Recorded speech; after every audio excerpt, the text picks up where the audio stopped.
दोस्तों, मित्रों, जो पहला वीडियो हम लोग पहले चैप्टर का बनाए थे और ये दूसरे चैप्टर है पुष्पों में जनन। तो आज हम लोग दूसरा चैप्टर से बात करेंगे। बच्चों की काफ़ी फ़ोन आ रहा था प्रिंसिपल साहब के यहाँ, और जिसके कारण बनाना पड़ रहा है और बना भी रहे हैं हम लोग, और आप लोग नोट भी बनाइएगा। आज हम लोग दूसरा चैप्टर पढ़ेंगे पुष्पों में जनन। जैसा कि पहले हम ये जान लेते हैं कि पुष्प किसे कहते हैं, जिसे आप फ्लावर कहते हैं। क्या कहते हैं? फ्लावर कहते हैं। ये पुष्प है क्या? अगर डिफिनीशन देनी है, कुछ तो आप भी देखते होंगे रंगीन होते हैं, लेकिन अगर डिफिनीशन देनी हो तो क्या बताएंगे पुष्प के बारे में? देखिए, पुष्पों की डिफिनीशन है आवृत बीजी पौधों में पूर्ण परिवर्धन के पश्चात, आवृत बीजी पौधों में पूर्ण परिवर्धन के पश्चात प्ररोह पर बनी एक विशेष संघनित संरचना ही क्या कहलाती है? पुष्प कहलाती है। आप इसको नोट भी बना लेंगे। आवृत बीजी पौधों में पूर्ण परिवर्धन के पश्चात, आवृत बीजी पौधों में पूर्ण परिवर्धन के पश्चात प्ररोह पर बनी एक विशेष संरचना क्या कहलाती है? पुष्प कहलाती है। और पुष्प का एक हमने नामांकित चित्र भी आपको बताया है, दिखाया है, देखिए आप ध्यान दीजिएगा। और इसके पुष्प के 4 भाग होते हैं। कितने पार्ट होते हैं? 4 पार्ट होते हैं। पहला पार्ट जो है, जिसे आप पहला चक्र भी कह सकते हैं, जिसे आप कहते हैं वाह्यदल पुंज। क्या कहते हैं? वाह्यदल पुंज।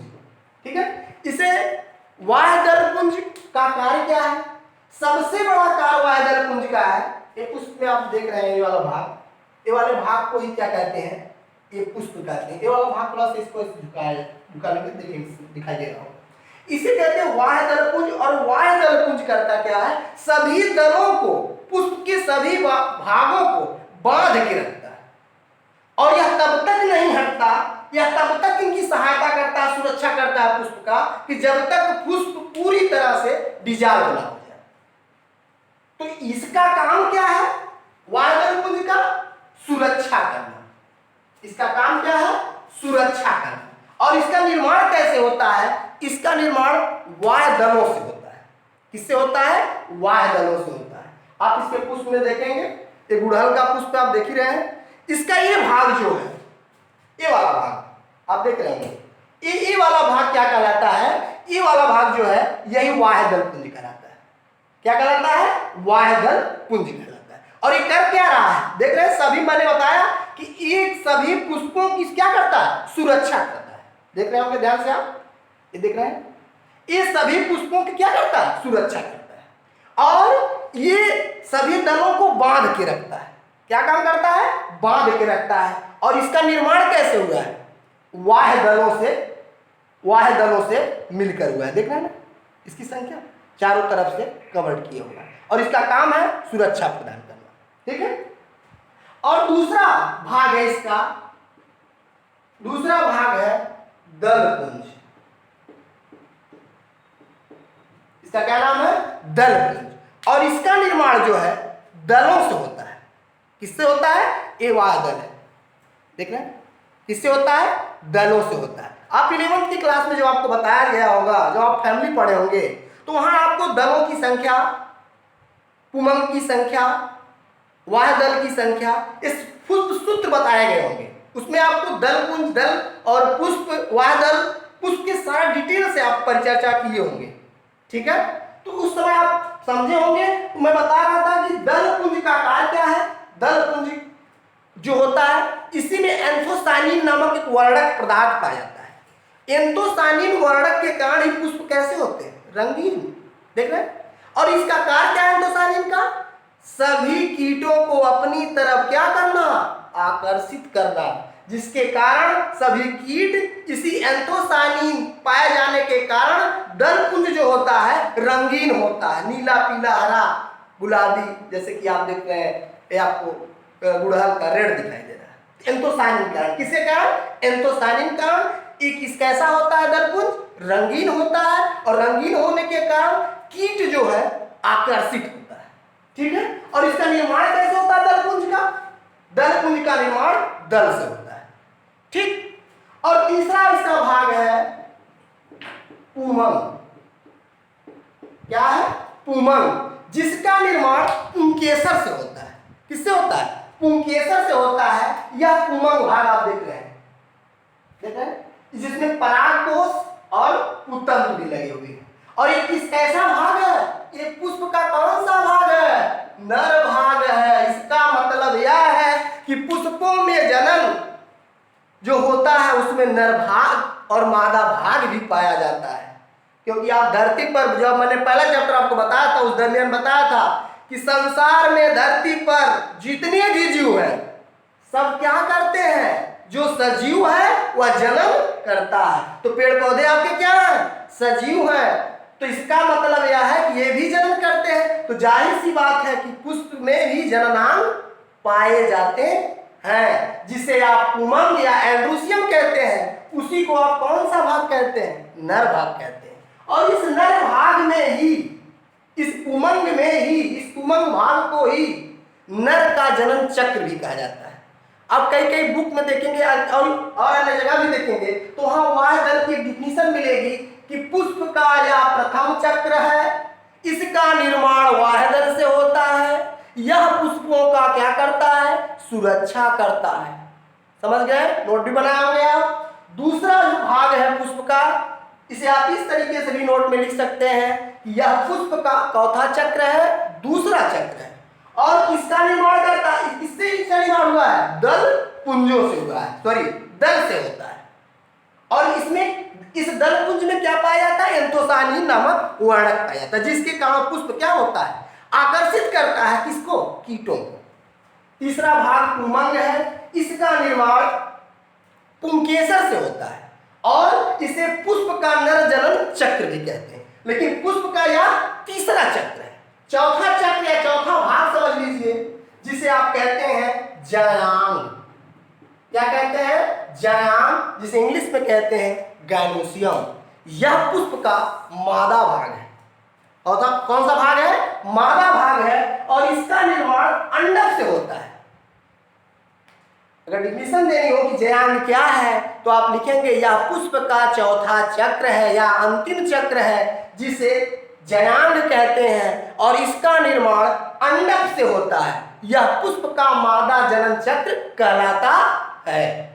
आप देख रहे हैं ये वाला जो भाग है पुष्प का, ये मादा भाग है।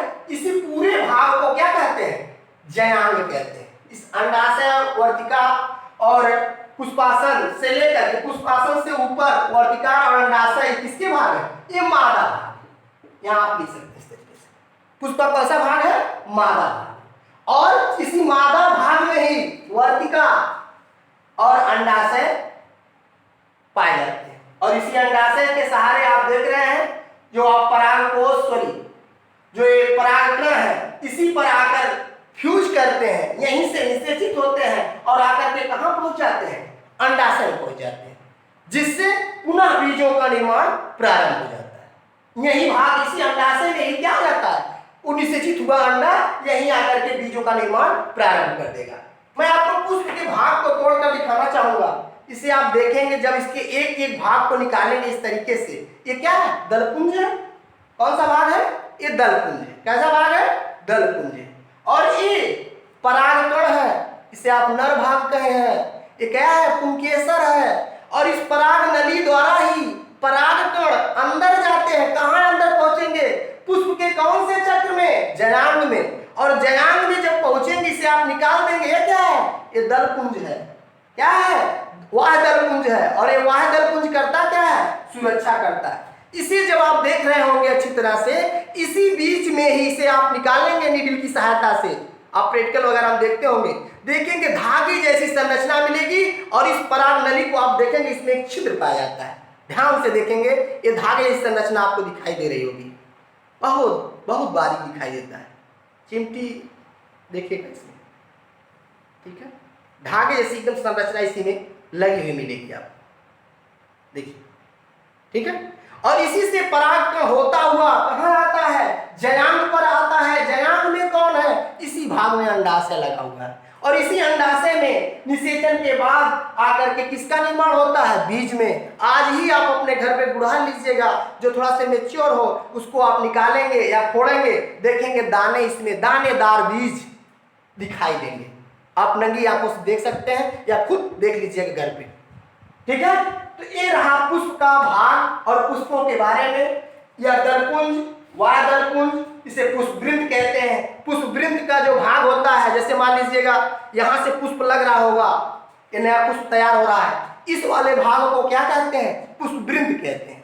और इसके ऊपर बनी हुई संरचना देखिए, वाय दलपुंज का निर्माण शुरू हुआ है। और वाय दलपुंज जब निर्मित होगा, जब पुष्पों की सुरक्षा करेगा, पुष्पों के दलों को बांध के रखेगा, तत्पश्चात किसका निर्माण होगा? दलपुंज का, जो रंगीन होता है। मैं एक बार फिर से आपको बता दूं, पुष्प किसे कहते हैं? पुष्प की परिभाषा में बताएंगे, आवृत बीजी पादपों में पूर्ण परिवर्धन के पश्चात प्ररोह पर बनी एक विशेष संघनित संरचना को आप क्या कहते हैं? पुष्प कहते हैं। पुष्प के कितने भाग होते हैं? 4 भाग होते हैं। पहला भाग है वाय दलपुंज, इसका निर्माण वाय दल से होता है, जो पुष्पों की सुरक्षा करता है। दूसरा भाग है दलपुंज, इसका निर्माण दल से होता है, और इसी में अंतोस्थानीय वर्णक पाए जाने के कारण इस यह कैसा होता है? रंगीन होता है, जो आकर्षित करता है हमें और आपको या कीटों को, मुख्य रूप से कीटों को आकर्षित करता है, जिनके कारण पुष्प लाल, हरे, नीले, पीले होते हैं। तीसरा भाग है आपका पुंमंग, यह पुष्प का नर भाग है, जिनका निर्माण पुंकेसर से होता है। इसे पुष्पों का नर जनन चक्र भी कहते हैं। और चौथा भाग है जयान, इसे मादा भाग भी पुष्प का कहते हैं, जिसमें अंडाशय, वर्तिका और इत्यादि भाग इसी में पाए जाते हैं। और इसी अंडाशय में ही परागकण आकर निषेचित होकर के बीजों का निर्माण प्रारंभ करता है। इसके पहले भी आप जानते हैं कि अंडाशय ही मैच्योर होकर के फल का निर्माण करता है। उसी तरह यहाँ अंडाशय ही मैच्योर हो जाता है, और मैच्योर करने के बाद किसका निर्माण करता है? बीज का निर्माण करता है। ठीक है, मुझे उम्मीद है कि आप पुष्पों की संरचना अच्छे से पढ़े होंगे, और इस चित्र के माध्यम से आप चित्र दे बना लीजिएगा घर पे, और बनाने के बाद विशेष रूप से अध्ययन कीजिएगा या गुड़हल का पुष्प लेकर के। नेक्स्ट इसके बारे में विशेष जानकारी अगले वीडियो में। थैंक्स।